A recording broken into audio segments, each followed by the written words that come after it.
Pertamanya Pak Jokowi, periode pertama Pak Jokowi, dan tahun pertama periode pertamanya Prabowo. Oke. Bagus Jokowi. Periode pertamanya Pak Jokowi bahkan nggak usah tahun pertama deh. Periode pertamanya Pak Jokowi lebih bagus daripada periode keduanya beliau. Lebih bagus daripada periode pertamanya Pak Prabowo. Itu menurut saya. Kenapa? Kayaknya Pak Jokowi waktu di periode pertama tuh masih, gue nggak tahu apa yang terjadi ya, tapi masih menjaga idealisme, apa nama program beliau, Nawacita. Masih menjaga itulah. Kan gua pun lebih banyak mengkritik pas sudah masuk periode 2. Karena udah mulai kelihatan tuh. Pokoknya pasca pernyataan saya ini udah nggak mungkin lagi jadi presiden. Saya akan melakukan semuanya total yang terbaik di periode. Setelah itu ke belakang tuh. Mulai berasa banget. Wah, kok malah jadi tambah aura-auran ya? Iya, menurut keyakinan gue, Mbah. Iya. Tapi itu jawaban Anda, itu yang Anda carikan. Kita ditinggalkan oleh sosok pemimpin yang begitu mencintai rakyatnya, yang begitu peduli kepada rakyatnya, di mana tepat Oktober 2024 yang lalu beliau mengakhiri jabatannya sebagai Presiden Republik Indonesia, yaitu Bapak Insinyur Haji Joko Widodo. Walaupun demikian, ya, sosok dari Bapak Presiden Jokowi, meskipun sudah tidak menjabat sebagai presiden, tetapi kehadiran beliau dimanapun beliau berkunjung selalu dinanti-nantikan, selalu ditunggu-tunggu oleh masyarakat Indonesia. Nah, saya percaya teman-teman juga semuanya merasakan hal seperti itu. Sejak kepergian beliau ketika Bapak Presiden Jokowi tidak lagi menjabat sebagai presiden, masyarakat Indonesia, seluruh warga Indonesia hari ini pasti merindukan sosok pemimpin dari Bapak Presiden Joko Widodo. Lalu,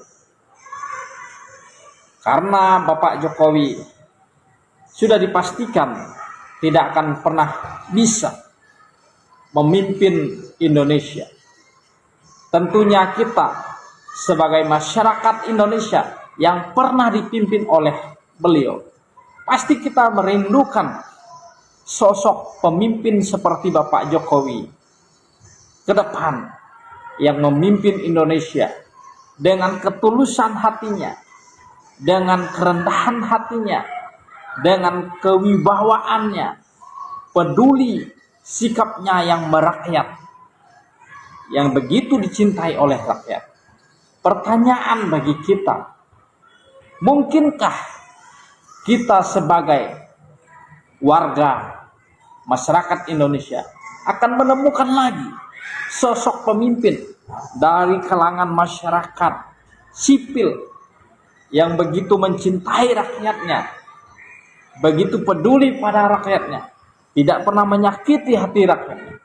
Mungkinkah kita akan menemukan kembali sosok pemimpin seperti Bapak Joko Widodo?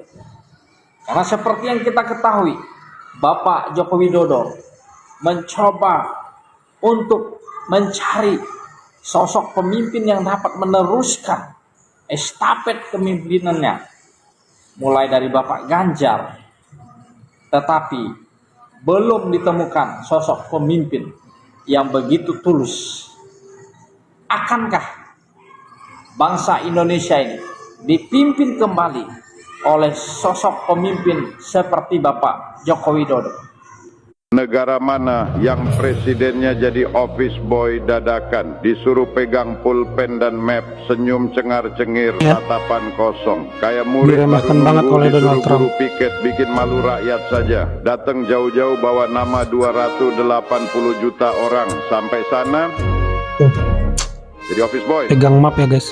Di dalam negeri gaya gagah, pidato lantang, tepuk dada. bilang kuat, bilang berdaulat. Rakyat disuruh bangga. Bangga apanya? Bangga lihat office boy. Kalau mentalnya memang macan, nggak ada yang berani nyuruh-nyuruh. Di sini suka gebrak meja, teriak antek asing. Di sana semaput. Sudahlah Pak, jujur kami keki, malu, minder dan mules. Diem aja, nggak usah keluar negeri lagi. Khawatir nanti dijadikan ART. Udah gitu aja, hidup Prabowo, hidup martabat rakyat. Dulu siapa yang paling keras teriak? Antek-antek asing! Itu agenda asing!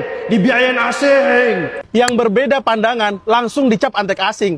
Yang kritik langsung dituduh bagian dari kepentingan asing. Tapi sekarang, siapa yang justru paling terlihat tunduk pada kepentingan asing? Katanya mau mati di jalan kebenaran. Tapi kenapa sekarang jalannya justru bareng Israel dan Amerika? Selama 80 tahun Indonesia merdeka sejak 1945, belum ada satu presiden pun yang menjalin kerjasama dengan Israel. Ya, Israel, entitas yang sampai hari ini masih terlibat konflik, pelanggaran kemanusiaan terhadap rakyat Gaza. Padahal jelas di pembukaan UUD 1945, Indonesia berdiri di atas amanat anti penjajahan. NKRI sendiri itu lahir dari perlawanan terhadap kolonialisme. Tapi sekarang pertama kali dalam sejarah, merah putih bersanding dengan bendera Zionis. Kalau dulu dengan keras menuduh orang lain antek asing, kenapa sekarang seolah nggak ada masalah bekerja sama dengan entitas yang selama ini ditolak Indonesia? Kalau mau mati di jalan kebenaran, pastikan jalannya lurus, bukan belok saat sudah jadi penguasa. Terdapat suatu pola dalam retorikanya Pak Prabowo. Beliau hobi sekali memarah-marahin soal antek-antek asing, tetapi pada waktu yang sama juga sangat senang berteman dengan para antek-antek asing ini.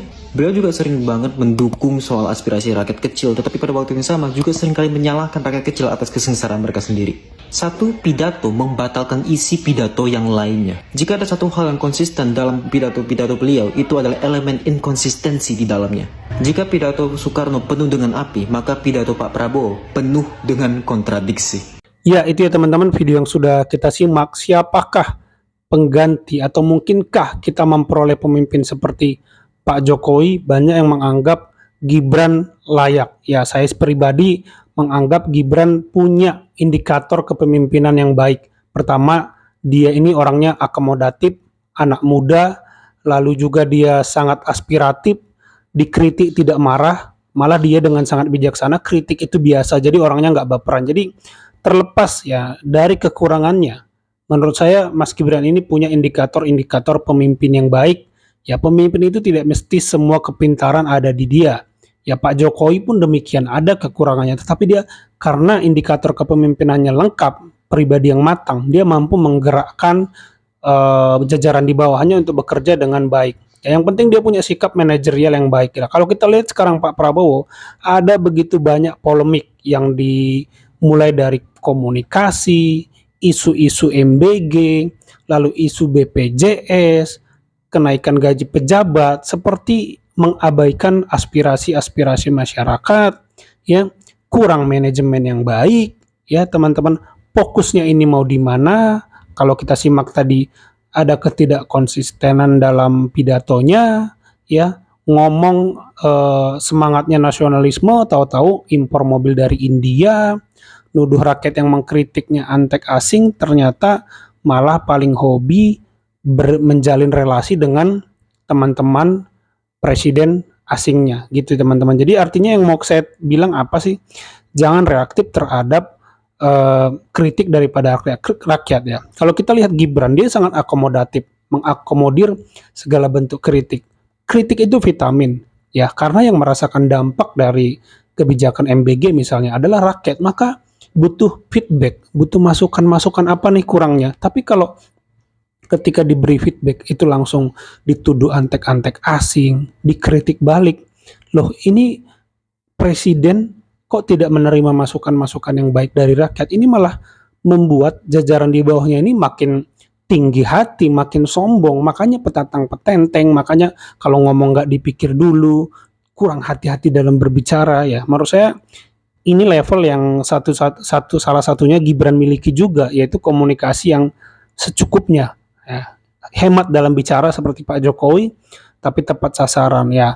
Tentu akan bagus jika didampingi oleh wakil ya, seperti Profesor Mahfud misalnya yang punya kemampuan hukum atau akademiknya tinggi sehingga melengkapi kepemimpinan Gibran yang gayanya mirip Pak Jokowi, kepemimpinan yang dengan gaya kerakyatan yang sangat kental. Jika didampingi dengan kaum intelektual akan semakin sempurna ya teman-teman. Jadi kalau menurut teman-teman bagaimana? Coba tambahkan di kolom komentar. Itu saja video kali ini. Terima kasih yang sudah menyimak sampai selesai. Sampai jumpa di video saya selanjutnya.